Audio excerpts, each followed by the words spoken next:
Hello friends, എല്ലാവർക്കും നമ്മുടെ സുമി മുഫാസ് ഇൻഷോട്ടിലോട്ട് ഹൃദയം നിറഞ്ഞ സ്വാഗതം. അപ്പം നമ്മുടെ സാന്ത്വനം 2-ൻ്റെ അടിപൊളി നല്ല ഒരു വിശേഷം നാളത്തെ കേട്ട് നോക്കിയാലോ. നമ്മുടെ വീഡിയോസൊക്കെ കേട്ട് ഇഷ്ടപ്പെടുകയാണെങ്കിൽ ഒന്ന് ലൈക്ക് ചെയ്യാനും ഹൈപ്പ് ചെയ്യാനും മറന്നു പോകണ്ട കേട്ടോ. അടിപൊളി ട്വിസ്റ്റാണ് ഇനി സാന്ത്വനം 2-ൽ വരാനായിട്ട് പോകുന്നത്. അതായത് എല്ലാം നഷ്ടപ്പെട്ട് സങ്കടപ്പെട്ടിരിക്കുന്ന നമ്മുടെ ദേവിയെ ആശ്വസിപ്പിക്കുകയാണ് നമ്മുടെ ഉദയഭാനു. അപ്പോഴേക്കും നമ്മുടെ സ്ത്രീകൾ അങ്ങോട്ട് ഇടിച്ച് കയറിയിട്ട് പറയുന്നുണ്ട്, അതെ ഇത്രയും നാളും നിങ്ങളായിട്ട് അവളുടെ ജീവിതം ഈ രീതിയിലൊക്കെ കൊണ്ടെത്തിച്ചു. ഇനിയേ ഈ സ്ത്രീകളൊക്കറിയാം എൻ്റെ മോളുടെ ജീവിതം എങ്ങനെ കൊണ്ടുപോകണമെന്ന്. അതെ, നിങ്ങളുടെ ഈ നുണയും കെണിയും കള്ളത്തരം ഒന്നും ഇനി വേണ്ട. എൻ്റെ മോളെ ഇത്രയും അധിക്ഷേപിച്ച് കയ്യിൽ പിടിച്ച് വലിച്ചിറക്കി വിട്ട ആ ദേവമംഗലക്കാരെ ഒരെണ്ണത്തിന് സ്ത്രീകളെ വെറുതെ വിടുമെന്ന് വിചാരിക്കേണ്ടെന്നും പറഞ്ഞുകൊണ്ട് സ്ത്രീകളെ കിടന്ന് പൊരിച്ച് തട്ടേനെ കേട്ടോ. അപ്പം ദേവിയാണെങ്കിൽ ഒരൊറ്റത്തിരുന്ന് ഇങ്ങനെ സങ്കടപ്പെട്ട് കരഞ്ഞ് എന്ത് ചെയ്യണമെന്ന് പോലും അറിയാണ്ട് ആകെ വിഷമിച്ചിങ്ങനെ നിൽക്കാൻ കേട്ടോ. അപ്പോൾ സ്ത്രീകളെ വെല്ലുവിളിയല്ല, ആ ബാലനെയും ഗോമതിയെയും ഒന്ന് ആലോചിച്ച് നോക്ക്. ആ കുടുംബത്തിന് വേണ്ടിയിട്ട് എൻ്റെ മോള് നമ്മളെപ്പോലും തള്ളിക്കളഞ്ഞ് അവൾ ആത്മാർത്ഥമായിട്ട് എന്തെല്ലാം ചെയ്തു കൊടുത്തിട്ടുണ്ട്. നമ്മൾ ശരി കള്ളത്തരങ്ങൾ പറഞ്ഞു, ശരി മാപ്പ് പറഞ്ഞു, ക്ഷമ പറഞ്ഞു, ഇനി എന്താ. പക്ഷെ നമ്മുടെ മോളെ കൂടെ അവർ കാണിച്ചത് സഹിക്കാൻ പറ്റുന്നില്ല. ഉദയഭാനു ചേട്ടാ, എനിക്ക് സഹിക്കാൻ പറ്റുന്നില്ല. ഞാൻ വെറുതെ വിടില്ല. ആ ഗോമതി ഉണ്ടല്ലോ, അവളെ ഞാൻ കോടതി കയറ്റും. ആ ആനന്ദിനുണ്ടല്ലോ, അവനെ ഞാൻ കാണിച്ചു തരാം. അവനെ ഞാൻ പല കേസിലും കുരുക്കും. നിങ്ങൾ കണ്ടോ ഈ ശ്രീകല ആരാണെന്ന് അറിയാൻ പോണേ ഉള്ളൂ എന്ന് ഉദയഭാനുവിൻ്റെ അടുത്ത് പറയണേ. അപ്പോൾ ഉദയഭാനു ഒന്നും മിണ്ടണില്ല കേട്ടോ.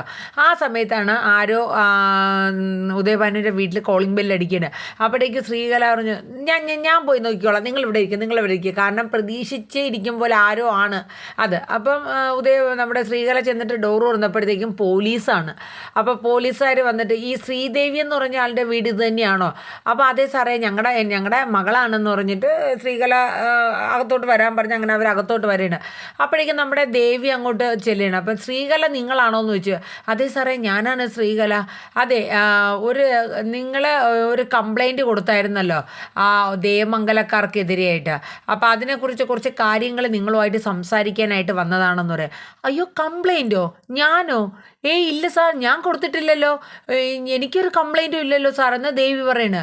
അതെ, നിങ്ങളുടെ അച്ഛനും അമ്മയാണ് കംപ്ലൈൻറ്റ് തന്നത്. അപ്പോഴേക്കും നമ്മുടെ സ്ത്രീകൾ പറയാം, അതെ മോളെ, നിന്നെ ഇത്രയും അധിക്ഷേപിച്ച് നാണം കെടുത്തി ആ കുടുംബത്തിൽ നിന്ന് നിന്നെ കൈക്ക് പിടിച്ച് പുറത്ത് തള്ളിയ ആ കുടുംബത്തിനെതിരെ ഞാനും നിൻ്റെ അച്ഛനും കൂടെ പോയി കംപ്ലൈൻറ്റ് അങ്ങ് കൊടുത്തു. അതിലൊരു തെറ്റില്ല. അതെ, ഞങ്ങൾ പറയും പോലെ നീ കേട്ടാൽ മതി. നിൻ്റെ ഭർത്താവിൻ്റെ വീട്ടുകാരെന്നും പറഞ്ഞ് നീയെ ഇനി ഒരുപാട് അങ്ങോട്ട് ഒലിപ്പിക്കാനായിട്ട് നിൽക്കണ്ടെന്ന് പറഞ്ഞു. അപ്പോഴേക്ക് ആ പോലീസുകാർ പറഞ്ഞു, അതെ ഈ സംഭവങ്ങളൊക്കെ ശരിയാണോ, നിങ്ങൾ അവർ പുറത്താക്കിയോ എന്ന് ചോദിച്ചു. അപ്പം ദേവി പറഞ്ഞു, സാർ അത് പിന്നെ പുറത്താക്കി, അതെ അതിൽ കുറച്ച് കാര്യങ്ങളും കൂടെ ഉണ്ട് സാറേ, നമ്മുടെ ഭാഗത്ത് തെറ്റുകളുണ്ടായിരുന്നു, അതുകൊണ്ടാണ്. അതൊന്നുമല്ല, കല്യാണം കഴിഞ്ഞ് ഒരു പെൺകുട്ടിയെ ആ വീട്ടിൽ നിന്ന്, ഭർത്താവിൻ്റെ വീട്ടിൽ നിന്ന് കൈക്ക് പിടിച്ച് നിങ്ങളെ പുറത്താക്കിയോ ഇല്ലയോ? അപ്പം ദേവി പറഞ്ഞു, എന്നെ പുറത്താക്കി, പക്ഷേ നമ്മുടെ ഭാഗത്താണ് സാർ തെറ്റ്. അതൊന്നും ഞാൻ നിങ്ങളുടെ അടുത്ത് ചോദിച്ചില്ല, അങ്ങനെ ചെയ്തോ? അത് തന്നെയാണ് നിങ്ങളുടെ അമ്മയുടെ അച്ഛൻ്റെയും പരാതി. ഒരു വിവാഹം കഴിഞ്ഞ പെൺകുട്ടി അങ്ങനെയൊക്കെ ഒരു ഇതുണ്ടോ? സ്ത്രീധനത്തിൻ്റെ പേരിൽ അങ്ങനെയൊക്കെ പുറത്താക്കാന്ന് വെച്ചാൽ അതൊന്നും ശരിയായ കാര്യമല്ലോ അല്ലല്ലോ എന്നിങ്ങനെ ആ പോലീസുകാരൻ പറയണം.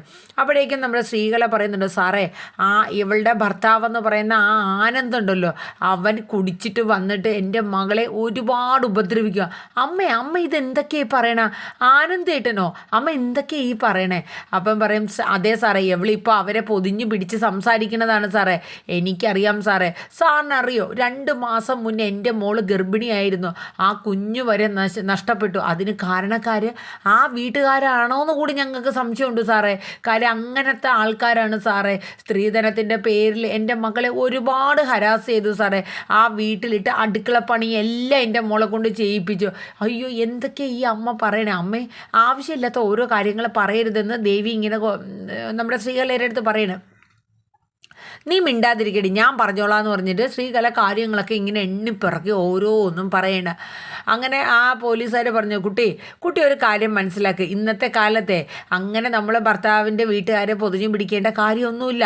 തെറ്റ് കണ്ടാൽ തെറ്റായിട്ട് തന്നെ പറയണം, കാരണം അത് നിങ്ങളുടെ ഭാവിയില്ലെങ്കിൽ അത് ബാധിക്കും എന്ന രീതിയിൽ ആ പോലീസുകാർ പറയണം. അപ്പോഴേക്കും ദേവി പറഞ്ഞു, സാറേ ആനന്ദേട്ടൻ കുടിക്കും വല്ലപ്പോഴും ഒക്കെ, അത്രയേ ഉള്ളൂ, അല്ലാണ്ട് അതിൽ കൂടുതലായിട്ടൊന്നുമില്ല എന്നിങ്ങനെ പറഞ്ഞു. കുടിക്കുമല്ലോ, അത് മതി. പിന്നെ നിങ്ങളെ കൈക്ക് പിടിച്ച് പുറത്താക്കി ആ വീട്ടിലെ വീട്ടമ്മ, അത് ശരിയാണോ?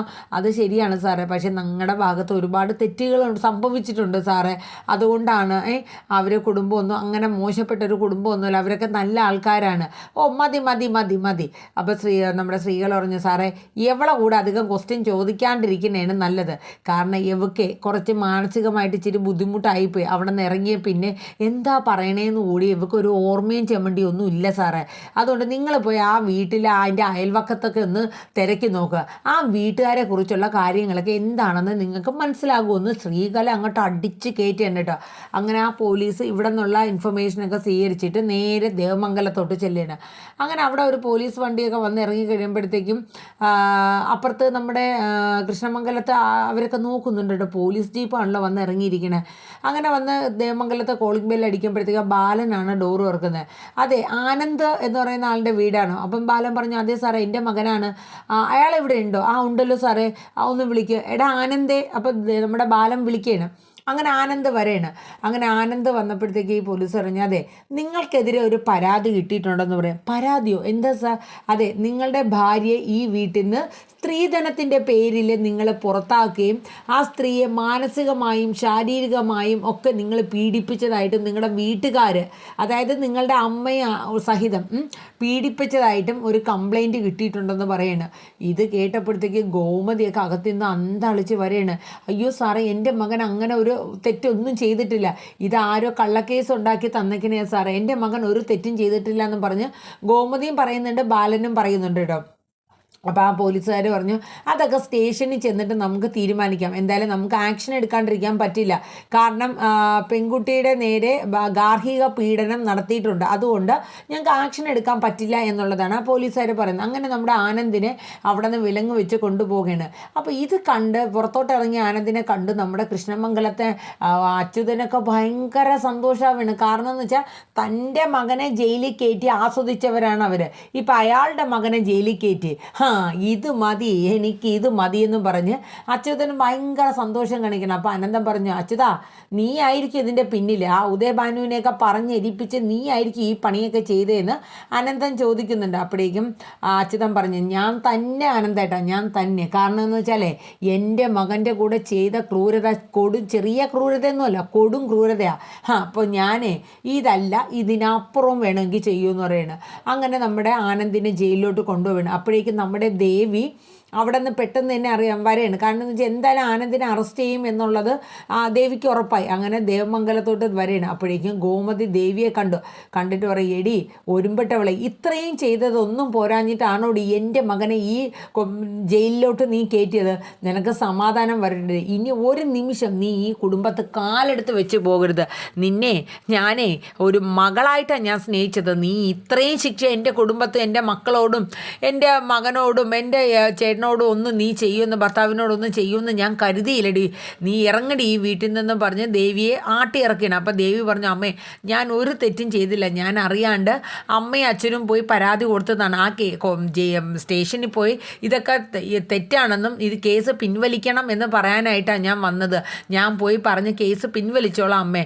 ആ അമ്മയോ മിണ്ടിപ്പോവരുത്, നിൻ്റെ നാവ് കൊണ്ട് എന്നെ അമ്മയെന്ന് മേലിൽ നീ വിളിച്ചു പോകരുത് എന്നിങ്ങനെ നമ്മുടെ ഗോമതി നമ്മുടെ ദേവിയുടെ അടുത്ത് പറയണം കേട്ടോ. അപ്പോൾ ദേവി പറഞ്ഞു, അമ്മേ എന്നോട് ഒന്ന് ക്ഷമിക്കമ്മേ, ഞാൻ അതിന് മാത്രം തെറ്റ് ഞാൻ പറഞ്ഞല്ലോ, എൻ്റെ ഭാഗത്തു നിന്നുണ്ടായ ഓരോ കള്ളത്തരങ്ങളും ഞാൻ നിങ്ങളോട് ഏറ്റു പറഞ്ഞ് മാപ്പ് പറയുന്നുണ്ട്, പക്ഷേ എന്നോട് നിങ്ങൾ ക്ഷമിക്കണം, എന്നെ വെറുക്കരുതമ്മേ, എന്നെ ആട്ടി ഇറക്കല്ലമ്മേ എന്നൊക്കെ പറയാനുണ്ട് കേട്ടോ. അപ്പോഴാണ് നമ്മുടെ ഗോമതി പറയുന്നുണ്ട്, ഇനി നീയും ആനന്ദമായിട്ട് ഒരു ജീവിതം ഉണ്ടാവില്ല, അത് ഉറപ്പായ കാര്യമാണ്. നിന്നെ ഇനി മരുമകളായിട്ട് ഈ കുടുംബത്തിൽ ഞങ്ങൾ ഒരാൾ പോലും അംഗീകരിക്കും സ്വീകരിക്കുകയില്ല, ഞങ്ങളത് അങ്ങനെ ഒരു സ്ഥാനം നിനക്ക് തന്ന് നിന്നെ ഇവിടെ സ്വീകരിക്കുകയില്ല എന്ന് ഗോമതി തീർത്തും പറയണം. അങ്ങനെ ദേവി ഓരോരുത്തരുടെ അടുത്ത് ചെന്നിട്ടും അപേക്ഷിക്കണം, എന്നോട് ക്ഷമിക്കണം, ഞാൻ മാപ്പ് പറഞ്ഞല്ലോ ബാലച്ച, എന്നോട് ക്ഷമിക്കണം. പക്ഷെ ബാലനൊന്നും മുഖത്ത് പോലും നോക്കുന്നില്ല കേട്ടോ ദേവിയുടെ. അവസാനം ദേവി മീനുവിൻ്റെ അടുത്തും മിത്രയുടെ അടുത്തും ആകാശിൻ്റെ അടുത്തും ഒക്കെ ചെന്നിട്ട് ഇങ്ങനെ അപേക്ഷിക്കുന്നുണ്ട്. എന്നിട്ട് അവസാനം ദേവിയെ പുറത്താക്കുകയാണ് കേട്ടോ നമ്മുടെ ഗോമതി. അങ്ങനെ ദേവി കൃഷ്ണമംഗലത്ത് നിന്ന് നമ്മുടെ ഇന്ദിരാമയും അതുപോലെ നന്ദിതയും രാജശ്രീ അവരൊക്കെ നിൽക്കുകയാണ്, അനന്തനും ഒക്കെ. അങ്ങനെ അവരുടെ അടുത്ത് ചെന്നിട്ട് പറയും, അമ്മയെങ്കിലും ആനന്ദേട്ടനോട് പറയണം, എന്നെ വെറുക്കരുത്, ഞാൻ ഒരു തെറ്റ് ചെയ്തു, സമ്മതിച്ചു, എൻ്റെ ഭാഗത്ത് നിന്നും ചില തെറ്റുകളൊക്കെ സംഭവിച്ചു പോയി, പക്ഷേ എന്നെ വെറുക്കരുത് എന്ന് പറയമ്മേ, എന്നെ ഉപേക്ഷിക്കരുതെന്ന് പറയമ്മേ എന്നൊക്കെ പറഞ്ഞിട്ട് ദേവി ഭയങ്കര കരച്ചിലാട്ടോ.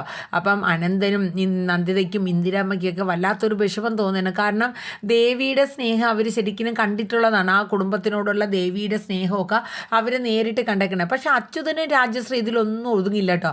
അവർക്ക് വേറൊന്നുമില്ല. കാരണം എത്രയും പെട്ടെന്ന് ഈ കുടുംബം ചിഹ്ന ഭിന്നമായി തന്നെ പോകണം, മക്കളുടെ ഭാവിയൊക്കെ നശിക്കണം എന്നൊരു ചിന്താഗതി മാത്രമേ നമ്മുടെ അച്യുതനും രാജശ്രീക്കും ഉള്ളൂ. കാരണം അവർക്ക് അവരുടെ മകൻ്റെ കൂടെ ചെയ്ത ആ ഒരു ദേഷ്യം അവരിങ്ങനെ കാണിച്ചുകൊണ്ടിരിക്കുക. അങ്ങനെ എന്ത് ചെയ്യണമെന്ന് അറിയാണ്ട് ആകെ ഒരു വല്ലാത്തൊരു ഇതിൽ നിൽക്കണം കേട്ടോ. അങ്ങനെ ഇന്ദിരാമ്മയ്ക്കൊക്കെ ആണെങ്കിലും വല്ലാത്തൊരു ബുദ്ധിമുട്ടായി പോവുകയാണ്. കാരണം എന്താ ചെയ്യണേ, ആകെ ഒരു ബുദ്ധിമുട്ടായി പോയി. മോള് സമാധാനപ്പെട്ട് നമുക്ക് എന്തെങ്കിലും വഴി ഉണ്ടാക്കാം. അപ്പം ദേവി അറിഞ്ഞായിരുന്നു ആനന്ദ് ഡൈവേഴ്സ് നോട്ടീസ് ഇങ്ങനെ അയച്ചതായിട്ട്. അപ്പം അത് കൈപ്പറ്റി കഴിഞ്ഞാൽ ദേവിക്ക് പിന്നെ ഈ കുടുംബത്തൊന്ന് കാലെടുത്ത് വെക്കാൻ പോലും കഴിയില്ല. കാരണം എന്ന് വെച്ചാൽ എന്നേക്കുമായിട്ട് ദേവമംഗലം വിട്ട് ദേവി പോകേണ്ടതായിട്ട് വരും. അത് ദേവിക്ക് ഒരിക്കലും ഉൾക്കൊള്ളാൻ പറ്റുന്ന ഒരു കാര്യമില്ല. കാരണം ദേവമംഗല കുടുംബം ഇല്ലാത്തൊരു ജീവിതം ദേവിയുടെ സ്വപ്നത്തിൽ പോലും ദേവി അത് ചിന്തിക്കാത്തൊരു കാര്യമാണ്. അപ്പം ഇതിനെയൊക്കെ ചേർത്തിണക്കിയുള്ള വിശേഷങ്ങളാണ് ഇനി വരുന്ന ദിവസങ്ങളിലായിട്ട് വരുന്നത്. അപ്പം എന്തായാലും നമുക്ക് കാത്തിരിക്കാം. പിന്നെ ഇതിൻ്റെ ഇടയിൽ നമ്മുടെ ധർമ്മന് ഒരു മനസ്സലിവ് ഉണ്ടാവുന്നില്ല കേട്ടോ. കാരണം ഒരു തെളിവ് കിട്ടുന്നവരെ മാമൻ ചെയ്ത തെറ്റ് മനസ്സിലാക്കാൻ നിങ്ങൾക്ക് സമയം എടുത്തുമല്ലേ, ഒരു തെളിവിനായിട്ടാണ് നിങ്ങൾ വെയിറ്റ് ചെയ്തല്ലേ. അല്ലാണ്ട് ആ ഇറങ്ങിപ്പോകുന്ന ദിവസം എന്നോടൊന്ന് അതായത് ആ ഒരു ചിന്താഗതി കള്ളനല്ല എന്ന രീതിയിൽ എന്നെ തിരിച്ചു വിളിക്കാൻ ഒരാൾ പോലും ഉണ്ടായിരുന്നല്ലോ. അപ്പോൾ തെളിവിനായിട്ട് നിങ്ങൾ വെയിറ്റ് ചെയ്തു.